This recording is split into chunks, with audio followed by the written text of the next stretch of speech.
Magandang araw sa inyong lahat. Heto na ang latest weather update para sa iba't ibang bahagi ng bansa ngayong araw ng Tuesday. Sa kasalukuyan, ang tropical cyclone na previously ay nasa loob ng Philippine Area of Responsibility ay nasa labas na ng PAR at patuloy ng kumikilos palayo sa bansa. Si Typhoon Jangmi ay nakita sa layong 780 kilometers northeast ng Itbayat, Batanes. Taglay nito ang maximum sustained winds na 120 kilometers per hour malapit sa gitna at may bugso na umaabot sa 150 kilometers per hour. Kumikilos ito pahilaga sa bilis na 15 kilometers per hour. Kahit nasa labas na ito ng PAR, mahalaga pa rin ang impluwensya nito sa bansa dahil ito ang pangunahing sistemang humihila at nagpapalakas sa southwest monsoon na siyang mas direktang nagdadala ngayon ng pag-ulan sa maraming bahagi ng Pilipinas. Sa puntong ito, ang mas dapat talagang pagtuunan ng pansin ay hindi na lamang ang lokasyon ng bagyo mismo kundi ang epekto ng southwest monsoon sa kanlurang bahagi ng bansa. Ayon sa heavy rainfall outlook dahil sa southwest monsoon, ngayong araw June 2,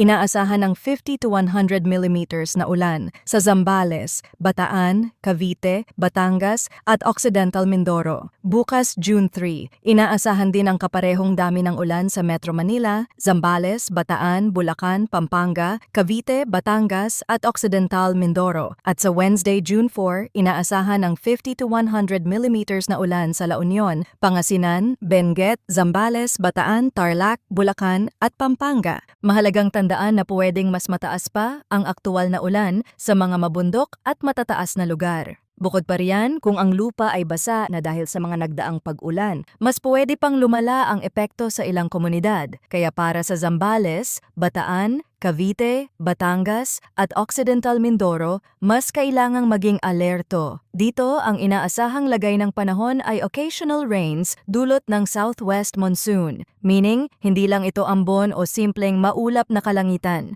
May malinaw na posibilidad ng mas tuloy-tuloy o pabalik-balik na pag-ulan na pwedeng magdala ng moderate to heavy rains. Dahil dito, may banta ng flash floods o landslides, lalo na sa mga komunidad na mababa ang lugar, malapit sa ilog, nasa paanan ng bundok o may kasaysayan ng pagbaha. Sa ganitong sitwasyon, kahit hindi sobrang lakas ng ulan sa bawat oras, kapag tumagal ang pagbuhos at nasundan pa ng panibagong ulan, pwede pa rin itong magdulot ng mabilis na pagtaas ng tubig sa mabababang lugar at paggalaw ng lupa sa mas delikadong bahagi ng terrain. Para naman sa Metro Manila, Ilocos Region, Bicol Region, Western Visayas, sa nalalabing bahagi ng Central Luzon, sa nalalabing bahagi ng Calabarzon at sa nalalabing bahagi ng Mimaropa, ang inaasahang lagay ng panahon ay cloudy skies with scattered rains and thunderstorms dahil din sa southwest monsoon. Sa madaling paliwanag, hindi lang ito simpleng makulimlim na panahon. May malinaw na posibilidad ng pabalik-balik na mga pag-ulan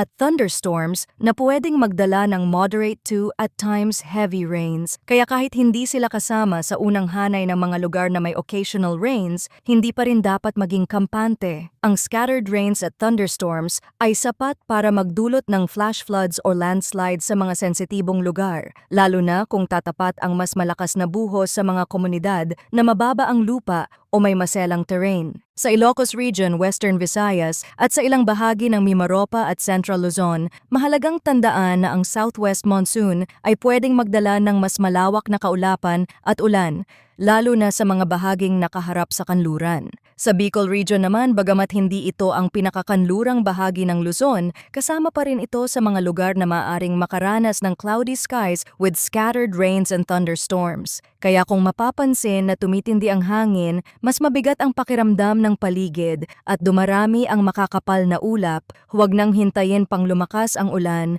bago mag-ingat. Ang moderate to at times heavy rains ay sapat para magdulot ng problema lalo na kung sasabay ito sa matagal ng basang lupa o sa mga lugar na may mahinang drainage. Pagdating naman sa hangin at kondisyon ng karagatan, sa extreme northern Luzon ay inaasahan ang moderate to strong na hangin na magmumula sa kanluran hanggang timog kanluran. Ang coastal waters dito ay moderate to rough na may taas ng alon na nasa 1.2 hanggang 3.1 meters. Ito ang isa sa pinakamahalagang marine concern ngayon dahil mas magalaw ang dagat sa bahaging ito at pwedeng maging alanganin para sa maliliit na bangka at sa mga mangingisda. Sa natitirang bahagi ng bansa, mahina hanggang katamtaman ang hangin na magmumula sa timog hanggang timog kanluran, habang ang coastal waters ay slight to moderate na may taas ng alon na nasa 0.6 hanggang 2.5 meters. Kahit hindi pare-pareho ang tindi ng dagat sa buong bansa, malinaw na mas kailangang mag-ingat ang mga nasa hilagang bahagi at ang mga baybaying mas direktang naaapektuhan ng umiiral na hanging southwest monsoon. Ngayon, pag-usapan naman natin ang mas malawak na tropical cyclone threat potential. Para sa week 1 mula June 1 hanggang June 7, si Jangmi na dating si Domeng ay nakalabas na ng PAR at patungo na sa southern Japan. Mahalaga ito dahil ipinapakita na ang pangunahing bagyong binabantayan sa silangan ay palayo na sa bansa. Pero hindi rito nagtatapos ang ating pagbabantay. Ayon sa Outlook, may isang TC-like vortex or TCLV-1 na posible na mabuo sa western boundary ng PAR at kikilos patungo sa northwestern Luzon at Taiwan area na may low to moderate likelihood ng tropical cyclone development sa week 1. Ibig sabihin, may panibagong development na dapat tingnan sa mas kanlurang bahagi ng ating paligid at kahit hindi pa mataas ang confidence sa magiging lakas nito, sapat ang senyales para sabihin na kailangan itong bantayan. Para naman sa week 3 mula June 8 hanggang June 14, ipinapakita ng forecast na ang TCLV-1 ay posibleng lumabas ng PAR habang kumikilos patungo sa Japan na may low to moderate likelihood ng tropical cyclone development. Bukod dito, may TCLV-2 na posibleng mabuo sa northwestern boundary ng PMD na may low likelihood ng tropical cyclone development sa week 3. Sa madaling sabi, hindi pa tuluyang humuhupa ang tropical activity sa mas malawak na paligid ng bansa kahit si Jangmi ay palayo na. May mga susunod pang disturbance na posibleng mabuo pero sa ngayon ay hindi pa mataas ang katiyakan sa kanilang eksaktong lakas at magiging galaw. Ang mahalagang punto rito ay ito. Kahit ang pangunahing bagyo ngayon ay hindi na gaanong malapit sa bansa at papunta na sa southern Japan,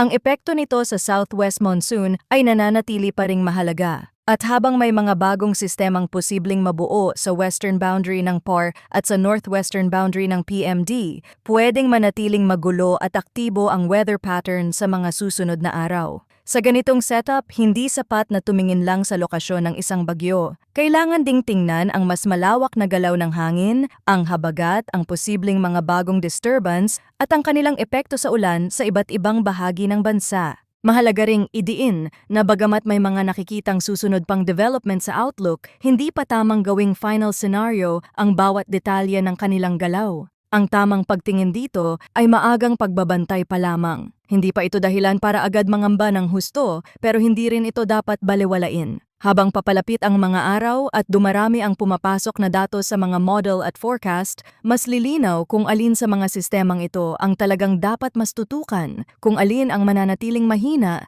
at kung alin ang posibleng magkaroon ng mas malaking impluensya sa bansa. Kaya para sa mga may balak bumiyahe, magbakasyon, o may mga outdoor na plano sa mga darating na araw, mahalagang manatiling updated. Hindi ito para manakot, kundi para mabigyan kayo ng sapat na oras na makapag-adjust kung kinakailangan. Sa ngayon, ang pinakamagandang gawin ay ang patuloy na pagtutok sa mga susunod pang update. Habang lumilinaw ang forecast, mas makikita natin kung gaano kalaki ang magiging epekto ng habagat sa kanlurang bahagi ng bansa, kung gaano kalakas ang mga pagulang dala nito sa mga susunod na araw, at kung paano gagalaw ang mga susunod na disturbance na binabantayan sa mas malawak na paligid.